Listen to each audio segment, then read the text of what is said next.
अस्सलाम वालेकुम जी, welcome back to my YouTube channel. कैसे हैं आप सब लोग? उम्मीद करती हूँ कि आप सब ठीक होंगे, खुश होंगे और मुझे जो है अपनी दुआओं में याद रख रहे होंगे। मैं भी आप सबको हमेशा से अपनी दुआओं में याद रखती हूँ और आपके लिए दुआएं करती हूँ। आप सब भी प्लीज़ मुझे अपनी दुआओं में जो है याद रखिएगा। तो आज की वीडियो में मैं आपको बताऊंगी कि फजर की नमाज पढ़ने वालों के लिए फरिश्ते जो हैं वो अल्लाह से क्या फरमाते हैं, और मैं आपको बताऊंगी कि फजर की नमाज पढ़ने से हमें कितने ज़्यादा फ़ायदे मिलते हैं और वो फ़ायदे कौन कौन से हैं वो मैं आपको इस वीडियो में बताऊंगी। आप इस वीडियो को पूरा ज़रूर देखिएगा, क्योंकि इस वीडियो को देखने के बाद आपको मालूम हो जाएगा, आपको पता चल जाएगा कि फजर की नमाज पढ़ने के कितने ज़्यादा फ़ायदे हैं और फजर की नमाज पढ़ने वालों के लिए फरिश्ते जो होते हैं वो अल्लाह से क्या फरमाते हैं। और वीडियो शुरू करने से पहले मेरी आप सबसे एक छोटी सी रिक्वेस्ट है कि अगर आपने मेरे चैनल उज़्मा खान इस्लामिक चैनल को अभी तक आपने सब्सक्राइब नहीं करा है तो आप प्लीज़ सब्सक्राइब कर दीजिए और बेल के आइकन पर भी आप प्रेस कर दीजिए, ताकि मेरी हर नई आने वाली वीडियोस जो होती हैं उसका आपको नोटिफिकेशन मिलता रहे। देखिए, जैसे कि हम सबको पता है कि इस्लाम में 5 वक्त की नमाजें हर मुसलमान पर फ़र्ज हैं। उनमें से जो सबसे पहली नमाज है उसे फजर की नमाज कहा जाता है। ये नमाज बहुत ज़्यादा अफजल नमाज है। अगर आप इस नमाज को अदा करते हैं ना तो आपका जो पूरा दिन होता है वो बहुत ज़्यादा अच्छे से निकलता है और आप पूरे दिन काफ़ी सारी बलाओं से महफूज रहते हैं। और अक्सर क्या होता है ना, कभी कभी ऐसा होता है आपका अलार्म जो होता है वो बजता रहता है और आप काफ़ी देर से उसको बंद कर रहे हैं। शैतान आपके कानों में मीठी मीठी लोरियां गुनगुनाता रहता है और आप आखिरकार सोने का फैसला कर ही लेते हैं। लेकिन सुबह सुबह आपको पछतावा होता है जब फजर की नमाज का समय आपके हाथ से निकल जाता है ना, फिर आपको बहुत ज़्यादा पछतावा होता होगा। देखिए, हम क्या करते हैं, हम हमेशा जहन्नुम से बचने के तरीके जो हैं वो खोजते रहते हैं। हम सदका देते हैं, लोगों के साथ अच्छा बर्ताव करते हैं, लेकिन क्या हम अल्लाह को खुश करने के लिए और ज़्यादा कोशिश नहीं कर सकते और फजर की कुछ रकात नमाज नहीं पढ़ सकते? जब आप फजर की नमाज पढ़ते हैं तो वो रास्ता जो आपको जहन्नुम की आग में ले जा सकता है, सुबह के वक्त अल्लाह के सामने आपकी मौजूदगी आपकी जिंदगी का सबसे खूबसूरत वक्त में से एक वक्त है। और अगर आप इससे चूक गए ना तो आप उन लोगों की जो लिस्ट है ना, आप उन लोगों की लिस्ट में नहीं होंगे जिन्हें इंसाफ के दिन यानी कयामत के दिन दोज़ख की आग से बचाया जाएगा। नमाजों में से सबसे मुश्किल नमाज फजर की नमाज है और इस नमाज की रकात जो है वो बेहद कम है। 2 सुन्नतें हैं और 2 फर्ज हैं, लेकिन इतनी मुश्किल कि इस नमाज में बहुत कम लोग होते हैं। पूरी आबादी में से देखिए कि कितने लोग जो फजर की नमाज में आते हैं। लेकिन क्या आपने कभी सोचा है कि आखिर ऐसा क्यों है? इसलिए कि शैतान की और नफ्स की पूरी कोशिश होती है कि इंसान के दिन की इब्तिदा रब के नाम से ना हो, इसलिए शैतान पूरा जोर लगाता है कि अभी बहुत टाइम है, पढ़ लेना बाद में। और इंसान यही सोचता है कि थोड़ी देर सो लेता हूँ, लेकिन जब उठता है ना तो क्या देखता है कि सूरज जो होता है वो निकल चुका होता है। लेकिन जो इंसान फजर की नमाज की पाबंदी करता है तो अल्लाह पाक उससे बहुत सारे फायदे जो हैं वो अता करते हैं।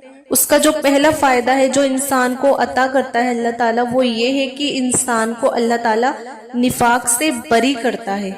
हुजूर सल्लल्लाहु अलैहि वसल्लम का एक फरमान है जिसमें आप सल्लल्लाहु अलैहि वसल्लम ने हमें ये बताया है कि इशा की नमाज और फजर की नमाज मुनाफिकीन पर सबसे ज्यादा भारी है। अगर उन्हें ये मालूम हो जाए कि इस नमाज में क्या है, कितना अजर है, कितना सवाब है, कितने फायदे हैं, तो अगर उन्हें घिसट कर आना पड़े ना तब भी नमाज के लिए जरूर आए। और हदीस में है कि रसूल अल्लाह सल्लल्लाहु अलैहि वसल्लम ने इरशाद फरमाया कि फजर की 2 सुन्नतें दुनिया और दुनिया की सारी चीजों से बेहतर है।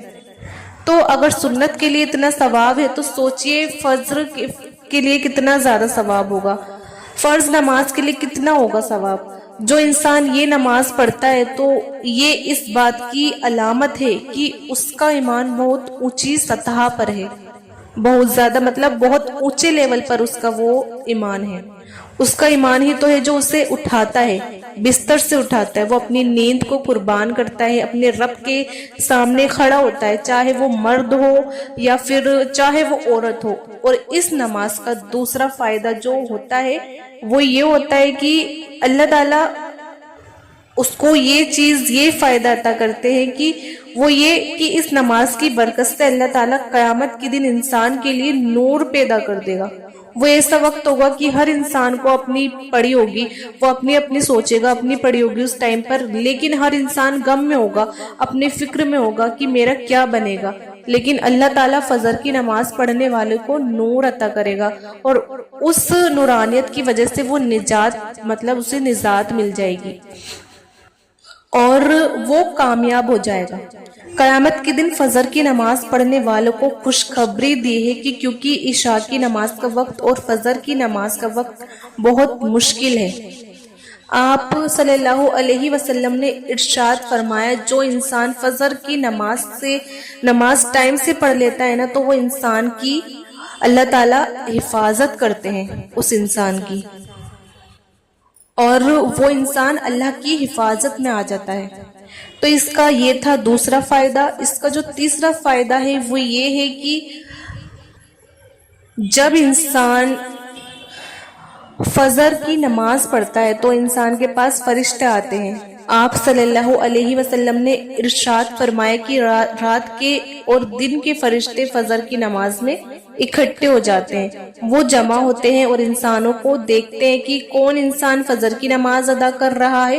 جسے اللہ کے بندے کو وہ فجر کی نماز میں پاتے ہیں نا تو اللہ تعالیٰ ان کو جا کے نا سامنے گواہی دیتے ہیں، اے اللہ تیرا فلاں بندہ تیرے سامنے کھڑا تھا، ہم وہاں سے آ رہے تھے اور وہ نماز پڑھ رہے تھے، پھر بھی وہ تیرے اوپر ایمان رکھتا ہے، تیرے وعدوں پر یقین رکھتا ہے۔ تو انسان کا جو ہوتا ہے نا، انسان کو یہ فائدہ ملتا ہے کہ اس انسان کا ذکر اللہ کے سامنے ہوتا ہے اور فرشتے کی زبان سے ہوتا ہے، وہ انسان کے لیے سب سے زیادہ خوش قسمتی ہوتی ہے۔ اور ان تینوں فائدوں کے علاوہ اور چوتھی بصارت جو ہے وہ یہ ہے کہ رسول اللہ صلی اللہ علیہ وسلم نے ارشاد فرمایا کہ دوستو، جو شخص فجر اور عصر کی نماز کا اہتمام سے پڑھے گا وہ جہنم میں نہیں جا سکتا۔ تو رسول اللہ صلی اللہ علیہ وسلم کا ارشاد ہے کہ جو شخص عشاء کی نماز جماعت سے پڑھ لے اور آدھی رات کا ثواب ملے گا اس کو، اور جو فجر کی نماز بھی جماعت کے ساتھ پڑھ لے اسے پوری رات عبادت کا ثواب ملے گا انشاءاللہ۔ اس لیے آپ کوشش کریں کہ فجر کی نماز جو ہے وہ کبھی نہ چھوڑے۔ گھروں میں بھی برکتیں ہوگی، لڑائی جھگڑے سب اسی وجہ سے ہوتے کہ ہم فجر کی نماز کا اہتمام نہیں کرتے۔ فجر کی نماز ادا کرنے والے لوگ صبح جلدی اٹھتے ہیں، ایسا کرنے سے کیا ہوتا ہے کہ ان کا جسمانی اور ذہنی صحت جو ہوتی ہے ان کی وہ بھی اچھی رہتی ہے، اور اس کے چہرے پر ایک الگ ہی قسم کا جو نور ہوتا ہے نا وہ دکھائی دیتا ہے، الگ سا سکون ہوتا ہے جنہیں ہم لفظوں میں بیان شاید کرنا بہت زیادہ مشکل ہوتا ہے۔ اس لیے اس نماز کی پابندی کرے اور اللہ پاک سے دعا کرے کہ اللہ پاک ہم سب کو روز فجر کی نماز اہتمام کے ساتھ پڑھنے کی ہمیں اللہ تعالیٰ توفیق عطا فرمائے، آمین ثم آمین۔ تو یہ تھے فجر کی نماز پڑھنے کے کچھ فائدے جو میں نے آپ کو اس ویڈیو میں بتائے۔ مجھے امید ہے کہ آپ کو یہ ویڈیو ضرور پسند آئی ہوگی۔ آپ اس ویڈیو کو زیادہ سے زیادہ شیئر کریے ثواب کی نیت سے، اچھی نیت سے۔ میرے چینل عظمیٰ خان اسلامک چینل کو آپ ضرور سبسکرائب کریے۔ ملتے ہیں پھر نیکسٹ ویڈیو میں، جب تک اپنا خیال رکھیے گا، اللہ حافظ۔